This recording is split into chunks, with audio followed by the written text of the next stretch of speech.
হে friends, আমি Dipanjana Das and welcome back to my channel. তো এখন বাজে সকাল 9:30। আমি আর আমার বোন ঘুম থেকে উঠে বাজার করতে আছি। তারপরে এসে বাজার বেশিক্ষণ লাগবে না করতে, তো এসে আমরা ব্রেকফাস্ট করবো। ব্রেকফাস্টের জিনিসগুলো ব্লিঙ্কিটে অর্ডার দিয়ে দিয়েছি, তো ব্লিঙ্কিটে যতক্ষণ আসবে ততক্ষণ আমরা বাজার করে চলেও আসবো। সো বাই, এসে ভিডিওটা কন্টিনিউ করবো।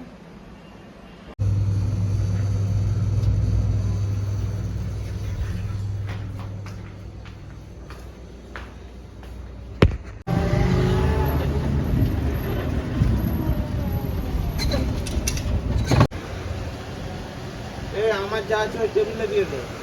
এই টেবিলে দিয়ে এরকম আমি বসা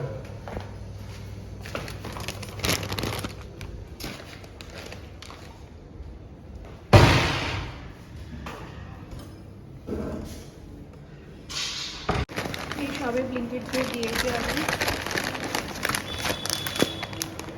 ওটস,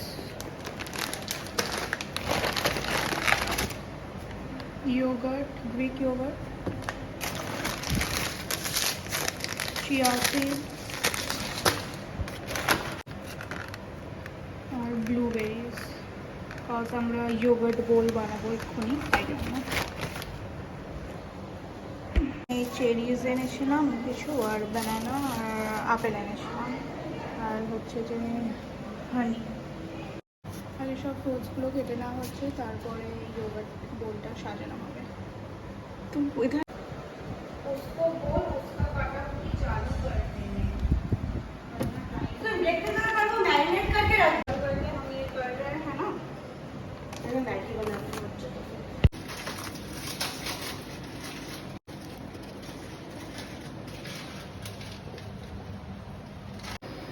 लो अब नाइटी तो কাঁচি সব কাঁচি সব কাটা হয়ে গিয়েছে। এবার ইয়োগার্ট বোলটা সাজানো হবে।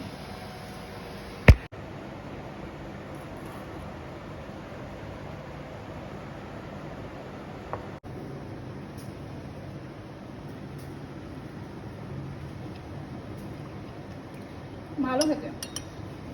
লাঞ্চে হবে মাটন, কজ কাল আমাদের বাড়িতে মাটন হয়েছিল আর আমরা ছিলাম না, তাই বাবা আমাদেরকে টাকা পাঠিয়ে দিয়েছিল মাটন আনার জন্য। মাটন ওই তাহলে আমাদের খেতে খাওয়া পাইনি তো। আমরা আদা রসুন পেঁয়াজ কাটা হচ্ছে, তারপরে রান্না চালু করা হবে। এখন রান্না চালু করবো, সব পেস্ট হয়ে গিয়েছে। আলুটা ফার্স্টে ভাজবো, তারপরে এখানে মাটনটাকে ম্যারিনেট করে রাখা হয়েছে। আদা রসুন সব ওরা পেস্ট করে দিয়ে চলে গেছে। এখন আমি হচ্ছে যে আলুটাকে ফ্রাই করছি, আর ওখানে মাটনকে ম্যারিনেট করে রেখে দেওয়া হয়েছে। তো আজ ফার্স্ট টাইম আমি মাটন রান্না করবো উইথাউট মায়ের হেল্প, কজ আগে একবারই বানিয়েছিলাম, বাট মা হেল্প করে দিয়েছিলো। আর এখন আমি কলকাতায় আছি, তো বানাচ্ছি, দেখা যাক কেমন হচ্ছে যে আমি বানাতে পারি। বাই। মাটন এখন দিয়ে দিয়েছি, দিয়ে এখন কষা হচ্ছে, তাই ঢেকে দিয়েছি এখন। এই সবে আমরা খেতে বসে, এখন অনেক লেট হয়ে গিয়েছে আমাদের মাটন বানাতে বানাতে। বাই, ওই দরজাটা লাগাতে হবে তো। মাটন বানাতে বানাতে আমাদের অনেক লেট হয়ে গিয়েছে, কজ মাটন হচ্ছে যে আবার কুকারে ভাগে করতে হচ্ছে, কুকারটা ছোট বলে।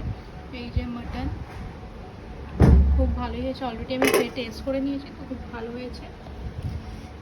ভিডিওটা পরে কন্টিনিউ করবো। বাই। এখন 5টা বাজে, সবে আমি স্নান করবো। খাওয়ার পরে আমি শুয়ে গিয়েছিলাম একটু, আর জলও হচ্ছে যে স্নান করলে সকালবেলার দিকে জল গরম থাকে, তাই জন্য আমি এরকম টাইমেই স্নান করি। So by.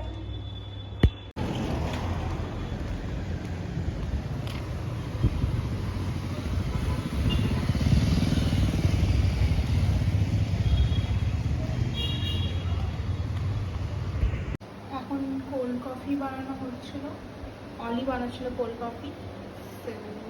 টেস্ট করে বলবো কেমন খেতে।